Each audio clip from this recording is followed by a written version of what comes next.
Hello dear students and welcome back to my YouTube channel Amit Gupta classes once again and I hope you are enjoying yourself। और बच्चों आज हम बात करने वाले हैं क्लास 11th और 12th के सिलेबस के बारे में। जैसा कि आप सभी को पता है कि सीबीएसई बोर्ड द्वारा आपका जो नया सेशन स्टार्ट होने वाला है अप्रैल से, उसके रिलेटेड आपका जो सिलेबस है वो अपडेट कर दिया गया है सीबीएसई पोर्टल पर। तो जिन बच्चों को उसका पीडीएफ चाहिए या उसके बारे में रिलेटेड इन्फॉर्मेशन चाहिए वो वीडियो को एंड तक देखेंगे। आज हम आपके सिलेबस के बारे में भी डिस्कस करने वाले हैं और बताएंगे कैसे आप इस सिलेबस को ईजिली डाउनलोड कर सकते हैं अपने मोबाइल द्वारा। ठीक है, तो चलिए स्टार्ट करते हैं। आज का जो सिलेबस है जो हम बात करेंगे वो मैथमेटिक्स का है। बाकी सब्जेक्ट अगर आपको चाहिए तो मैं बताऊंगा भी और आप वहाँ पर जा कर के उसको डाउनलोड कर सकते हैं। ठीक है, सिलेबस में लगभग कोई चेंज नहीं है बच्चों। सबसे पहली बात तो यही इंपॉर्टेंट न्यूज़ है कि जैसा आप पिछले ईयर्स का सिलेबस था, प्रीवियस ईयर्स का, वही सेम सिलेबस आपका इस साल भी है। ठीक है, हालांकि अगर कोई भी रिवाइज चीज़ें होती हैं, कोई भी चेंज होता है सिलेबस में, अगर सीबीएसई के द्वारा किया आता है, अगर उसका अपडेशन कुछ भी अगर आता है तो उस पर एक वीडियो बना करके आपको इन्फॉर्म कर दिया जाएगा। तो जो भी स्टूडेंट्स हमारे चैनल से जुड़े हुए हैं उनको तो इसका बेनिफिट मिलेगा ही मिलेगा। जो नहीं जुड़े हुए हैं उनको भी आप शेयर करें ताकि उनको भी इसका बेनिफिट मिल सके। और कोई भी अगर क्वेरीज है या कोई भी प्रॉब्लम्स होती हैं, कुछ भी रिलेटेड मैथमेटिक्स से प्रॉब्लम है, तो आप लोग कमेंट के थ्रू मुझे पूछ सकते हैं, मैं उसका सलूशन देने का प्रयास जरूर करूंगा। ठीक है, चलिए सिलेबस को स्टार्ट करते हैं। सबसे पहले हम बात करते हैं क्लास 12th के सिलेबस के बारे में। ठीक है, कि जो बच्चे अपीयर हो रहे हैं बोर्ड एग्ज़ाम में भी पास आउट हुए हैं 11th से और 12th में जा रहे हैं, तो उनको बता दिया जाए कि आप थोड़ा सा पढ़ाई में आप लोग अपना मन लगाएं और पढ़ाई करें, क्योंकि थोड़ी सी भी लेजीनेस आपके मार्क्स को बहुत पीछे ले जा सकती है। वो हर एक सब्जेक्ट्स पे आपको दिक्कत आएगी। ठीक है, केवल मैथ्स के बारे में हम डिस्कस नहीं कर रहे हैं, लगभग सभी सब्जेक्ट में अगर आप मेहनत नहीं करते हैं तो एक भी सब्जेक्ट आपका अच्छा नहीं गया तो समझ लीजिए पूरा आपका रिजल्ट ख़राब हो जाएगा। ठीक है, तो सब पे अच्छे से इक्वली आपको मेहनत करना है, इक्वली टाइम देना है। कुछ सब्जेक्ट्स आपके ज़्यादा इंपॉर्टेंट होते हैं, थोड़ा समय उन पर ज़्यादा दीजिएगा ताकि उस पर अच्छे से अच्छे मार्क्स आ जाएँ। ठीक है, और सबको पता है कि सब्जेक्ट पे ज़्यादा मेहनत बच्चे करते हैं। ठीक है, चलिए वो तो बात की बात है, उस पर बात करेंगे। तो पहले हम सिलेबस के बारे में बात करते हैं। क्लास 12th का सिलेबस पहले देख लिया जाए कि कैसे क्या है। तो आइए क्लास 12th के पहले सिलेबस के बारे में डिस्कस करते हैं। ये है अब क्लास 12th का 2024 और 25 का सिलेबस का पैटर्न, जिसमें कितने कितने मार्क्स से किस यूनिट से आपको मार्क्स मिल सकते हैं। ठीक है, तो ये सबसे पहला आपका जो पेपर यूनिट है वो है रिलेशन एंड फंक्शंस। उसमें आपको 8 मार्क्स मिलेंगे और उस चैप्टर के अंतर्गत 2 चैप्टर्स आपके आएंगे। ठीक है, एक तो पहला चैप्टर आपका अगर बात करूँ तो मैं रिलेशन एंड फंक्शंस ही होगा। ठीक है, और दूसरा चैप्टर है इस यूनिट में वो है इनवर्स ट्रिग्नोमेट्री फंक्शन। दोनों ही छोटे चैप्टर्स हैं और दोनों चैप्टर अगर आप अच्छे से पढ़ते हैं तो उसमें अगर तैयारी अच्छी रहती है तो वो 8 मार्क्स आपको बोर्ड एग्ज़ाम जो आपका 2024-25 में होगा उसमें आपको आसानी से मिल जाएगी। ठीक है, वहीं अगर सेकेंड यूनिट की बात करें, अलजेब्रा की बात करें बेटा, तो उसमें आपके कुल मिलाकर के 10 मार्क्स मिलने वाले हैं उससे। और उस अलजेब्रा के थ्रू कितने चैप्टर्स है उसमें, आइए इसको भी देख लेते हैं। तो अलजेब्रा की बात करें तो इसमें भी आपके 2 चैप्टर से देखने को मिलेंगे। एक आपका आएगा मैट्रिसेस और दूसरा आपका डिटरमिनेंट्स। ठीक है, यानी आपका आव्यूह और सारणी, ये 2 चैप्टर्स आपके रहेंगे। और इसमें बहुत सिंपल सिंपल कॉन्सेप्ट है जो आप इजीली आप पढ़ सकते हैं और अच्छे से नंबर इसमें पा सकते हैं। और आशा करते हैं कि आप लोग जब 12th में आएंगे तो जो नए चैप्टर्स होंगे वो काफ़ी आसान लाएंगे। हालांकि 11th में कुछ चैप्टर्स ऐसे थे जो आपको प्रॉब्लमेटिक थे और अभी तक भी नहीं समझ में आया होगा, लेकिन 12th में आप आएंगे तो वो थोड़ा सा ईजी हो जाएगा। ठीक है, तो जो बच्चे हैं जो आ रहे हैं 12th में उन सभी का वेलकम है और अच्छे से आप लोग पढ़ाई करें। ठीक है, आइए नेक्स्ट यूनिट की बात करते हैं। तो नेक्स्ट यूनिट है आपका कैलकुलस और ये सबसे इम्पॉर्टेंट यूनिट है पूरे आपके 12th एग्ज़ाम के सिलेबस में। ठीक है, क्योंकि इसको आपने पढ़ लिया, समझ लीजिए आपने पूरे आधे पेपर को हल कर लिया कि आधा पूरा जो मार्क्स है वो इसी से आता है कैलकुलस। यानी ये 35 मार्क्स का है, 80 में से आपका 35 मार्क्स सिर्फ कैलकुलस में होता है। अब कैलकुलस के अंदर कुछ सब टॉपिक्स हैं, उस पर डिस्कस अगर करें तो इसमें बहुत सारे टॉपिक्स क्या क्या हैं। सबसे पहला टॉपिक है कंटिन्यूटी एंड डिफरेंशियबिलिटी। इस बार आपको चैप्टर्स में आएंगे और इसको पढ़ना है। ठीक है, फिर आपका है एप्लीकेशन ऑफ डेरिवेटिव्स, इसको भी पढ़ना है आपको। फिर इसी में है इंटीग्रल्स। ठीक है, इंटीग्रल्स की बात में करेंगे एप्लीकेशन ऑफ इंटीग्रल्स। फिर आपका डिफरेंशियल इक्वेशन और उसके बाद इसमें एक और चैप्टर नहीं, बस इसमें यानी 1 2 3 4 और एक 5 चैप्टर, ये 5 चैप्टर आपको थर्ड यूनिट में देखने को मिलेंगे और इन पांचों चैप्टर को मिला के बाद 35 मार्क्स का क्वेश्चन बनता है। तो अगर आप इन 5 चैप्टर को अच्छे से तैयार कर लेते हैं तो समझ लीजिए आपने आधा पेपर अच्छे से पढ़ लिया। ठीक है, कुछ चैप्टर्स आपके बहुत ईजी हैं, कुछ चैप्टर्स थोड़ा सा प्रॉब्लमेटिक हैं, समझने के ऊपर डिपेंड करेगा। ठीक है, हालांकि ये मेरा सबसे फेवरेट टॉपिक है। अगर बात करूँ, पढ़ाने में बड़ा मज़ा आता है और पढ़ने में बहुत मज़ा आता है बच्चों को, अगर उनको सही तरीके से इसको समझने लगे तो। ठीक है, चलिए आगे बढ़ते हैं।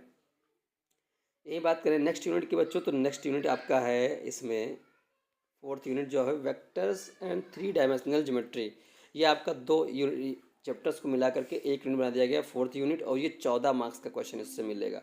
ठीक है, तो दो चैप्टर्स हैं, ये वेक्टर अलग है और 3 डायमेंशनल ज्योमेट्री अलग है। ठीक है, तो दो चैप्टर मिला के 14 मार्क्स का क्वेश्चन है। फिफ्थ आपका यूनिट है वो लीनियर प्रोग्रामिंग, बहुत अच्छा टॉपिक है, चैप्टर बहुत छोटा है, आराम से इससे 5 मार्क्स के क्वेश्चन आते हैं और देखिए 5 मार्क्स दिया भी गया है और आसानी से इसको आप लोग ईजिली ले भी सकते हैं अगर अच्छे से पढ़ेंगे तो। ठीक है, लास्ट टॉपिक इसमें सभी आपका है यूनिट जो है वो है प्रोबेबिलिटी।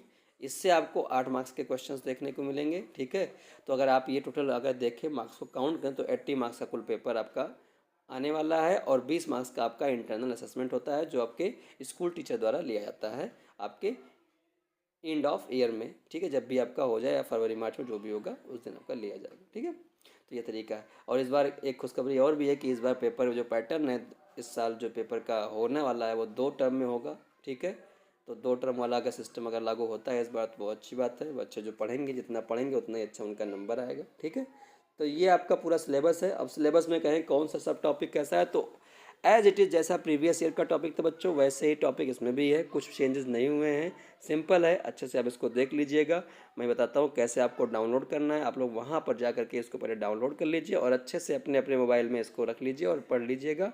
ठीक है, कोई भी इसमें प्रॉब्लम होती है नहीं समझ में आता है तो आप कमेंट के थ्रू मुझे बताइएगा, मैं आपको सोल्यूशन ज़रूर उसका प्रोवाइड कराऊँगा। ठीक है, तो चलिए कैसे आप इसको डाउनलोड करें, कैसे इसका आप इसको देखेंगे, इन सब चीज़ों के बारे में भी डिस्कस कर लेते हैं। उससे पहले मैं क्लास थोड़ा सा 11th का भी बता दूं आपको सिलेबस।